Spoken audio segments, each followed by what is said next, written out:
outdated software and systems with some of these business owners. They just don't have the proper security in place. And so what happens is their insurance premiums either go up or they get non-renewed because they don't have the proper insurance in place.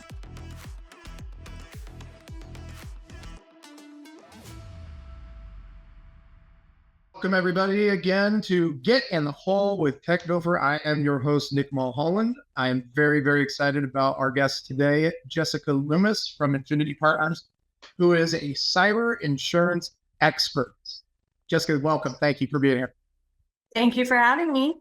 Absolutely. I was just talking or letting you know, we had an event last night where there was a good 60 people, about 40 IT leaders in the Phoenix area, and cyber insurance is just a very interesting topic that a lot of IT leaders have to handle, but they really don't know the ins and outs. So I have a feeling we're going to get some good insights from you. As we do, we start with, what are we drinking today? Today, we're drinking tequila. So Jessica, what was the tequila that you were drinking today? I am drinking, let's see, I have it right here, Casa Azul. All right. Here you go. Yeah. Drinking good? Yeah, definitely. I went with the Paloma, which is a tequila fresca, little lime. Nice and refreshing. So cheers. I did a little bit of, what is that soda that's like sugar-free? I always forget the name of it. And I put that in there with some tequila. There you go. Remember, works, right? Well, before we jump into the technical stuff, we're going to go to golf immediately because I had something very exciting happen to me yesterday. I'm going to go ahead and show this real quick, which if you can see, where are we at? Oh, sorry. Right? Nope. Is it backwards anyway? What's going on? Did you right there on number 9, or excuse me, number 18. That's a par 5, and there is a 2 there. A 2. Because I had an albatross on a par 5, which was awesome. This is the ball that I put a little ALB on. So I was, I hit a good drive. I was 180 yards out and put it in the hole. That is awesome. Water on the right, sand on the left, right down the middle, rolled up, and went right in. So that was, wow. Yeah. What a good feeling. That was a very, very good feeling. We had already won the match, but we definitely stopped them on that. And what's crazy, that was yesterday. Today, 2 years ago, I had my first and only hole-in-one. So what are the odds of that, right? I think you need to go get a lottery ticket. I just need to make sure I'm playing golf every single day in the beginning of September. Seems to be very lucky for me. But yeah, that was awesome. All right, well, let's jump into it. So, why don't you give us a little bit about your background and we'll go from there. Absolutely. Well, yeah, Jessica Loomis, Infinity Insurance Partners. I have been in the insurance industry for 25 years. When I started in insurance, cyber wasn't even on the radar. Cyber insurance has probably only been around for about 13 years. 15, I'd say 15 to 13 years. It was just starting to kind of come into play right around, I'm going to say 2010. And so it's been an interesting roller coaster since then. Yeah. And in my conversations with, the people that we support and whatnot, there's just a lot of unknowns. So let's start at the top. So tell us, what is cyber insurance and why is it important for a business to have? Okay. So, essentially cyber insurance is a coverage that covers anything that's related to a technology breach. So that could even be like someone hacked into an oil and gas facility or a waste facility, and there's a pollution disruption, and there's actually pollution coverage on a cyber policy in the event that a waste or oil and gas company gets hacked and there's some kind of damage that causes a pollutant to go into the ground. That would actually be something that would be covered by cyber if it was a hack. So, it can be anywhere, email, technology, but yeah, it has to obviously come through a computer, and that's essentially cyber liability coverage. But the reason you would want it is because there's so many facets to how they can compromise you, from like cyber extortion. Obviously, there's loss of business or income if they hack you and all of your systems are frozen because they've compromised you. There's business interruption, so loss of income. There's where they may steal media from you that could be potential lawsuits from infringement, libel, slander, just any kind of media related risks. There's ransomware. I mean, there's just, unfortunately, it has come to a point where there are so many ways. Wire transfer fraud. I mean, my list can go on. So that's why you want cyber coverage.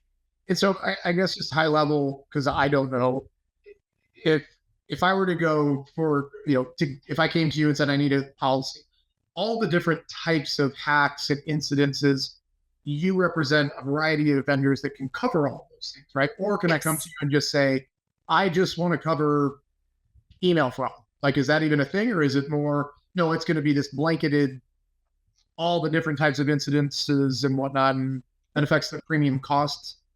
Yeah, I mean, you definitely can't just get coverage for email, but there are policies that might just be limited to, let's say, first party exposure, which would be just your losses, not your vendors or your clients. So you can get coverages that are a little bit less, that may not be as broad, but and honestly, most policies don't cover everything. So that's something else that you have to kind of look at. But you definitely can limit your coverage, but it wouldn't just be just specific for like not a specific. Okay. Yeah. So I think I'm very curious. How does a company determine the amount of coverage they need? Well, I mean, I think it's determined by your exposure. I think that would be one of my biggest. So if you're a managed IT services company, you probably want more cyber, right? And that's because you're not just managing your system, you're managing a lot of companies' systems. And even maybe if you're not responsible for a loss, that doesn't mean that your client's not going to accuse you or claim. So then there's going to be an investigation, and cyber insurance will cover for that too, if there's an investigation made. If you're a construction company, maybe you don't need as much coverage as long as you have the proper cybersecurity in place. And so if you're maybe like a $20 million construction company, maybe you only look at $1 to $5 million in cyber, where if you're an IT company and you're doing 50 million in revenue, you may be wanting to look at 10 million in cyber and E&O.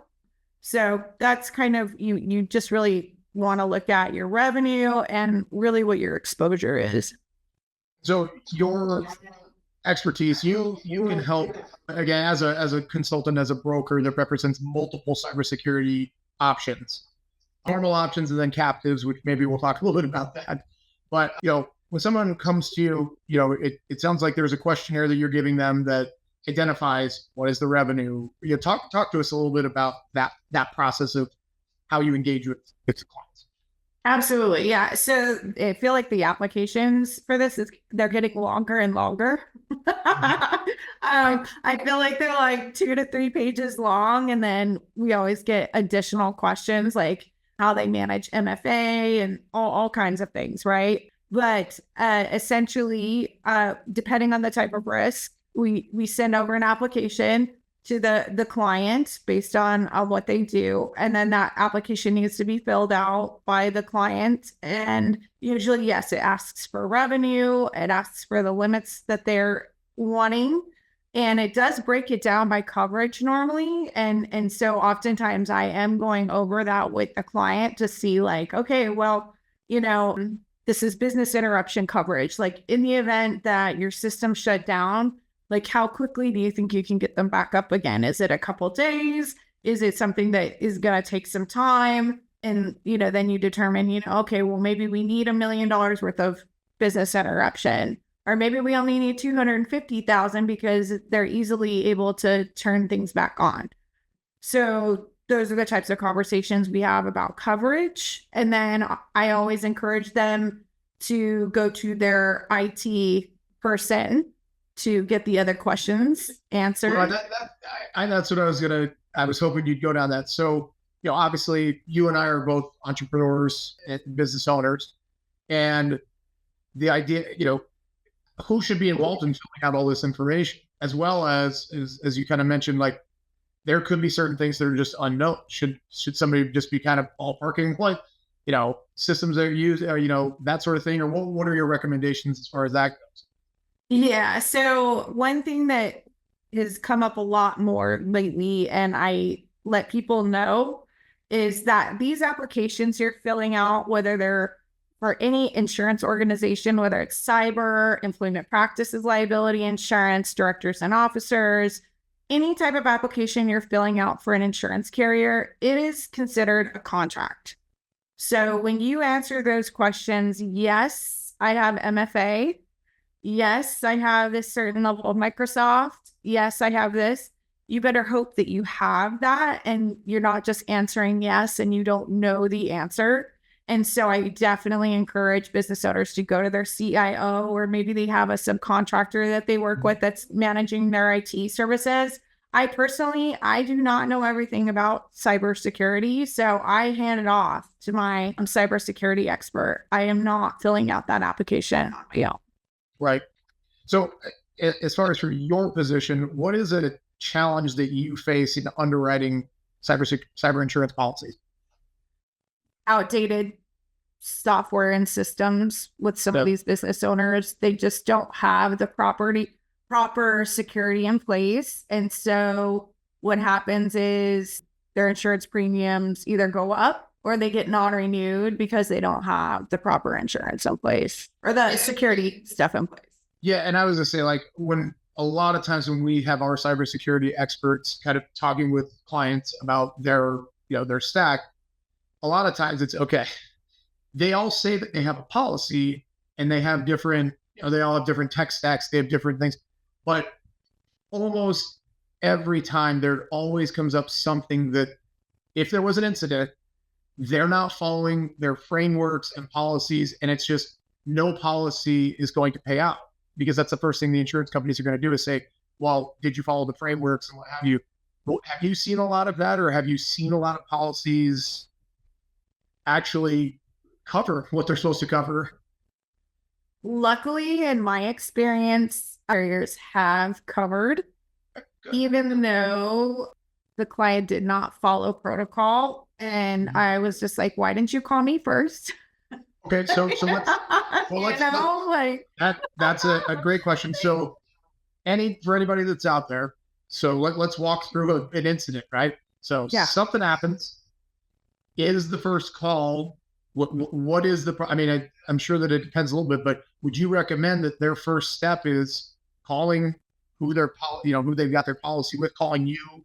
Yeah, me or the carrier. Yeah, absolutely. Yeah. Because if you just go out and start, you could go out and hire someone to help you and the insurance carrier will cover you. But oftentimes the carrier does already have those types of resources to provide you if you don't know where to go, right? So the last thing you want to do is start calling people because you just have never been in this situation before. And then you're like, okay, I'm just going to randomly Google cybersecurity and call the first person on the list, right? So oftentimes your carrier or your broker will have people they can refer you to in the event that this happens. Never pay the ransom. Right. I don't pay the ransom until you've gotten permission from your carrier or they've decided that's the best solution. There is coverage to pay ransomware usually in your policy, but you do want to make sure you're going through the proper protocol before you pay a ransom. Sure. No, I think that's great feedback. So one of the more interesting things about cybersecurity is that it's constantly changing. Yeah. Sorry, there was a little bit of feedback. Are you hearing that feedback? No. Okay, it was just me then. All right. So my question for you is so with regards to again, cybersecurity is very interesting because it's changing all the time because criminals are trying to find new and interesting ways to legitimately steal, right? How does an insurance policy, I guess, how are the insurance companies that are backing all of this adapting to the new and emerging threats? If I have a policy and all of a sudden it's something that nobody's ever seen before, now I have an incident, is that automatically covered, or does that now become how does that work? I'm curious. Sure. So the thing about insurance, right, is if there's not an exclusion or it doesn't state that it's covered, that means it's silent, which means it's covered, right? So if it's not specifically named on the policy and it's not excluded, it's like you said, it's probably something no one's ever heard before, so it's going to be covered, okay? Now, that doesn't mean the next year that the carriers may have started to see this become, an issue. So they may end up adding like a sub-limit of coverage on your policy. So that's why it is important to check your policies on a regular basis. And that's with any policy, because there could be an added exclusion any time at renewal, because an added exclusion or a sub-limit made to a policy because of the fact that there has been an emerging issue and a loss that they now want to make sure they're naming in the policy and adding a coverage and a limit to it. Yeah. And I mean, I'm going to assume that a new threat is identified. That doesn't mean all insurance companies are adding these new legalese to cover, right? It could be that. So I mean, but you're saying that on a yearly basis, it's probably a smart thing, both from a company perspective. Now, do you as the broker like proactively contact your customers on a yearly basis to, hey, we need to review this, or there's been some changes? Yeah. So unless the carrier actually notifies us ahead of time, we don't always get notified right away. And so that they just kind of like slip it into the policy. So every year we have to we do policy checking, and actually just implemented AI. I'm super excited about that, because to manually have to policy check, there's obviously going to be a lot more. That sounds pretty tedious. Yeah. I mean, when you're talking about like a 200 page policy, yeah, it's not going to probably be checked properly, right? So comparing the policy to the quote, we're comparing the policy to the previous policy, and we're identifying the differences to see if there's anything that just really stands out. Yeah. And then we address it if we can. But like to your point, like each carrier isn't going to always have the same exclusions and the same policy limits and limitations. And it's either because, they haven't experienced those types of losses that some of these other carriers have, but they do start to see trends. And so once they kind of see all the other carriers doing it, eventually they will do it. Right. So what are the best steps that a business can take to lower their cyber insurance premiums?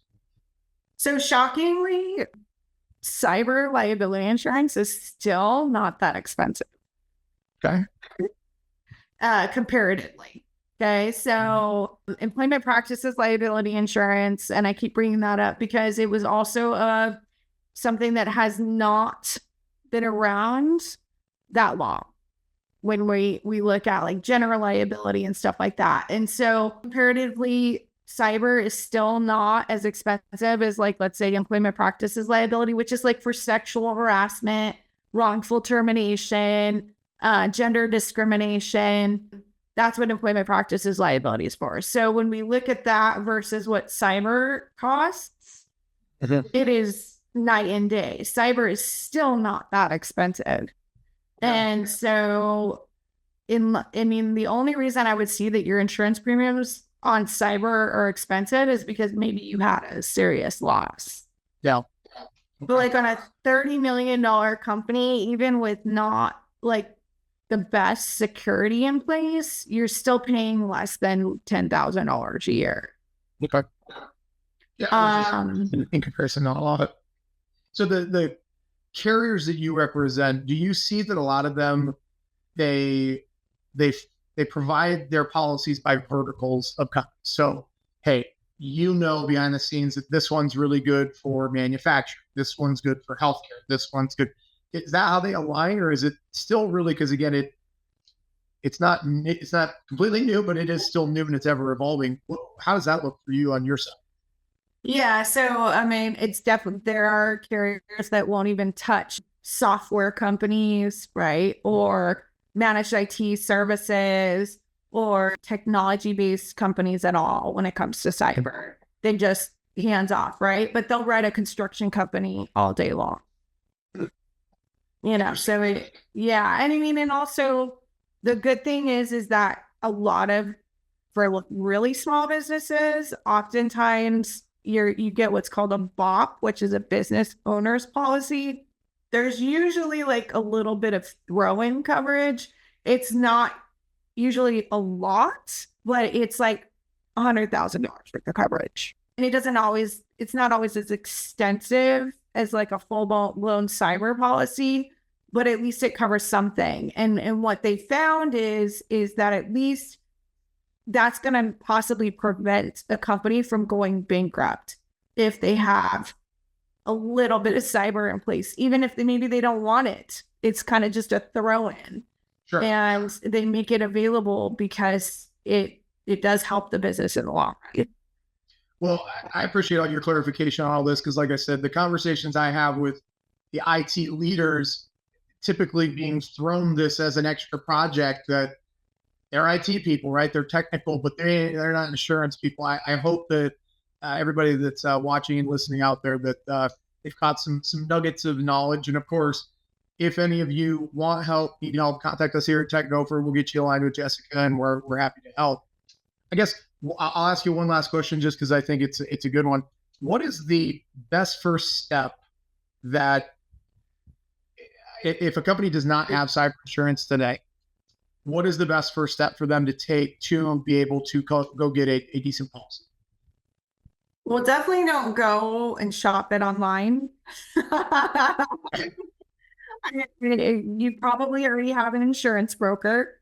Reach out to them, say, hey, we're looking for cyber liability insurance or data breach. And also, I would encourage any like CIO, don't be afraid to ask the broker to go over the application with you, because there are going to be things that you're not going to be sure of. And, you might know the technical part, but that doesn't mean you know the insurance part. And so don't be afraid to ask for help. Well, and I mean, going back to what you said earlier, I think that's a fantastic tip, just because I think a lot of people that are filling out the data that then is being given to you or to the carriers directly, they may not really realize that is a contract, that if they're filling it out wrong, or especially, God forbid, you do go online and you fill out whatever small questionnaire for, then it's automatically giving you a bunch of policies. That coverage might not actually cover you at all, and you're just wasting money. Yeah, that's always my fear, is people go online, they get a quote, and they're like, oh, it's covering me. And they really don't know if it is or not, or what the coverage means, or anything like that. Well, again, I appreciate your time so much. It's been really fun. We're in the same entrepreneur group and getting to see you often enough. And for those of you that made it this far, we appreciate you listening. Like and share. Again, we're here to help you if anything cyber insurance related comes up. And we'll see you on the podcast next time. Cheers. Cheers.